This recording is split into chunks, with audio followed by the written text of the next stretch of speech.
Okay, welcome back to Shmuel Aleph, the book of Samuel 1. We're on chapter 25, and we're going to continue the story. As you remember last time, Naval had refused David's men food. He questioned who was David, who is Ben Ishai. You're just a rebel against the king. Every slave likes to rebel against the master. That's how Naval answered David's request for food and to join in the festivities of the sharing of his sheep that he was going to make a big festival for, like they normally did, as we discussed last time. So what happens is, like I said, he sends those people away, and the next thing we see is one of the people. It's a question as to whether this is one of Naval's men, one of his shepherds, or a servant of Avigail. There's a whole argument about that. Let's just go with the flow and say that it's, like, I believe it's Rashi who says it's one of her men. And it says, of Avigail, and to Avigail, and remember we said that she was a Yefat Toar, and she was a smart woman and a beautiful woman.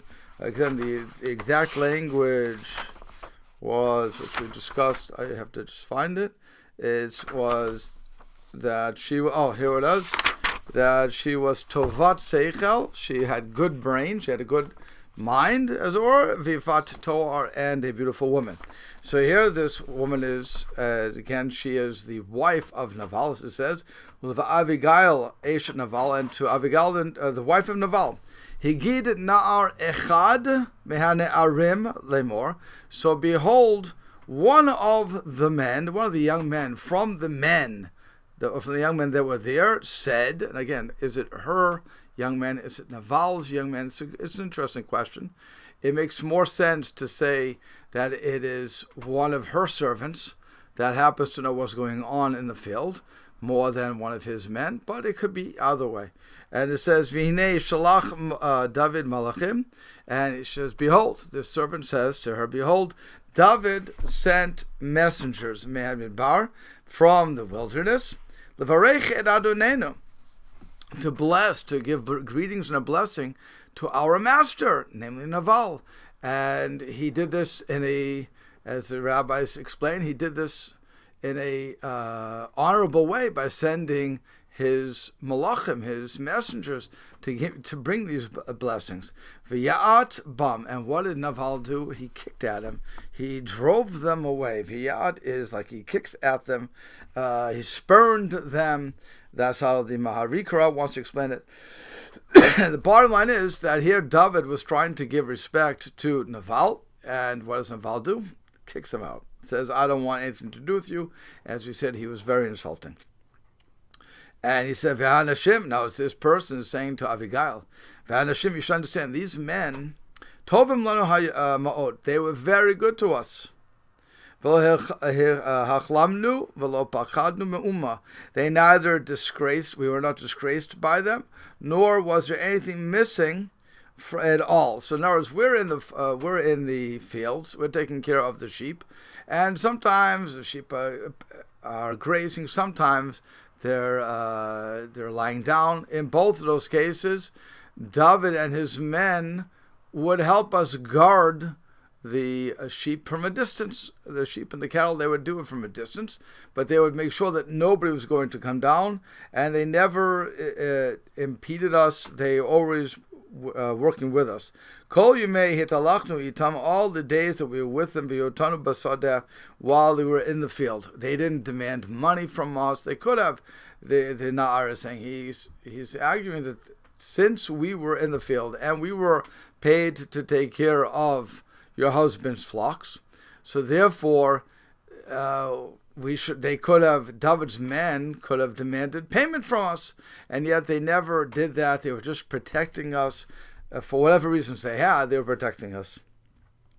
And he goes further to say, Choma hayu aleinu, they were like a wall before us. V'gam alayla, gam yomam, also at night, also during the day. Kol yimei yotani imam, all the days that they were with us, roim hadson, the shepherds in the field, all the times we were pasturing the sheep, they were with us day and night. They never left. They were always like a wall, maybe from the wolves that were in the area, or from the people who wanted to steal the whatever you would call those rustlers, I guess.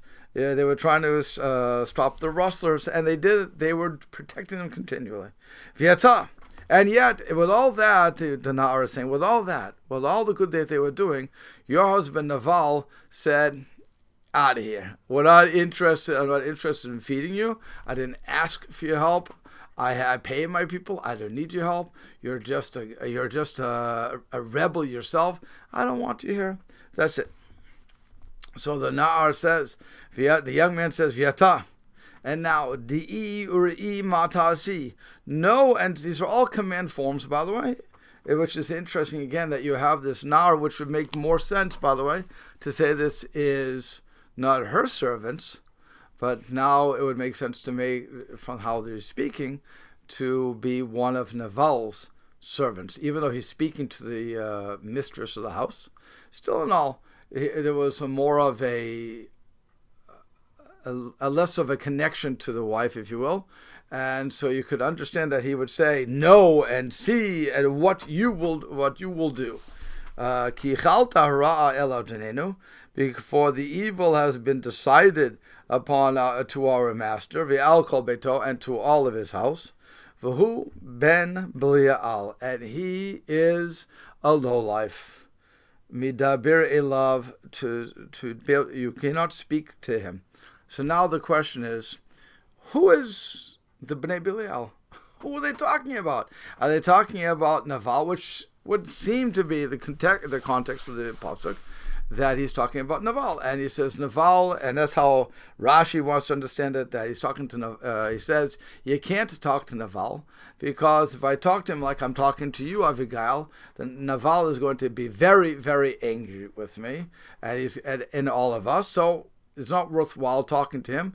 We leave it to you. What are you going to do? That's one way to understand this. There is another commentary, the Radak, I believe it was, who said you can understand it both ways. Either the Bnei Belial is Naval, as we spoke about, or it could be David. David is a stubborn person who doesn't want to be talking to your husband. Either way, we have an interesting question. It's again who the Ben Belial is, who the lowlife is, and it seems, like I said, according to most people, that in context we're talking about Naval. So what happens? To Meir Avigail. So Avigail was very quick. Patikach matayim lechem, and what she does is she takes 200 loaves of bread. Ushnaim nivle yayin, and 2 earthenware jugs, earthenware jugs of wine. V'chamesh son asuyot, and 5 prepared sheep.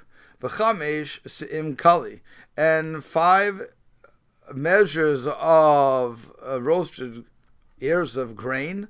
Umeya samukim, and 100 clusters of raisins. Matayim develim, and 200 cakes of figs. V'tasim ala chamorim, and now she puts them on the donkeys. What she wants to do is, according to the Malbim, she will argue as we go on that she's the mistress of the house. She's really responsible for the halchanas orchim, for the welcoming and the guests, and she wasn't there. Wasn't really her husband's domain, if you will. And so that's why she's preparing all this stuff to say, okay, you came for food. I want to give you food. You did a wonderful favor for us. I want to repay you. So that's really the intent of why she's giving all of this, this massive amount of food. And now she says to her young man, again, so that's why it would seem to be, is her young man. So again, it would make sense to say that he is subservient to her. It goes back and forth. Like I said, the argument, interestingly, can go back and forth. Is it one of her men, or is it one of her husband's servants? But here it's clear that she said to her young man, Ivru lifanai, pass before me. Hineni acharechem ba'a. I will be coming after you. And it's she's saying a couple of guys on her way, because it says I will be passing before you, plural. Okay, and where is it? Right, and then Isha Naval, but her husband Naval lo higida. She didn't tell him where he was going. She didn't. Right, she did not tell him where she was going. Excuse me. And what happens is she's saying, "Okay, I want you to go. I want you to go in front of me." Sort of like what Yaakov did with the gifts that he was saying to Esav in a couple of weeks parsha ago. Before he met Esav, he sent the gift ahead. So also Avigail is doing the same sort of thing. She's sending the gift ahead to say to the people, here, the food is coming, and then she's going to come and give her a whole speech. But nonetheless, she wants to show the food. And behold, she was traveling on her donkey. And she went down, and this is an interesting word. Seiter means normally the hiddenness, shadows of the mountain, but Rashi wants to say, and also David wants to say, the Emek Hahar, the valley that's between the two mountains. So she's going down the valley, and behold, David and his men, Yordim Likrata, are going down to meet her. They didn't know they were going to meet her per se, but they're on the way. Vatifko Shatam, and she met them. David Amar, and David said to himself, he didn't say it, he didn't make this public proclamation. He says in his heart, according to the Metzudas David, I believe it's Mrs. David, or I'm sorry, it's Rashi. Rashi says, he says in his heart, he says to himself, Ach lesheker shamarti et kol asher lezeh b'midbar. Is it all for a lie? Literally a lie, but it's Rashi explains that it means v'chinam. Did I do this? No, it wasn't Rashi. That's the Metzudas David. Okay, he says, "Did I do it for Metzudas Sion?" Sorry, did I do it? I did it for free. But I got it for free. For this one. He doesn't even want to give him a name anymore. But Midbar in the wilderness, lo nifkad mikol shelo me'uma. So that nothing was ever missing from him, and yet with all that, Yashiv what he did was he returned bad in place of good. I simply asked him for food for my men. What does he do? He says no, and furthermore he insults me. So that's the end of it.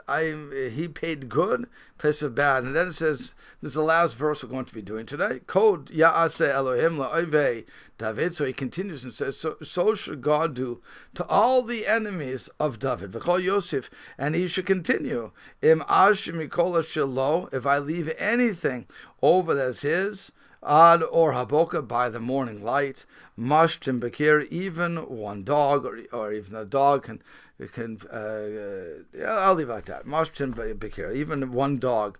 So what's going on here is David is thinking to himself, this guy, this Naval, who I protected all these times, he disrespected me. So now it's time to get revenge. So the Ralbag asks a fascinating question. He says, wait a second. You had Shaul, who was running after David, and when David had the opportunity, he did not slay Shaul. Mashiach Hashem, he's the Yentod of Hashem, you can't touch him.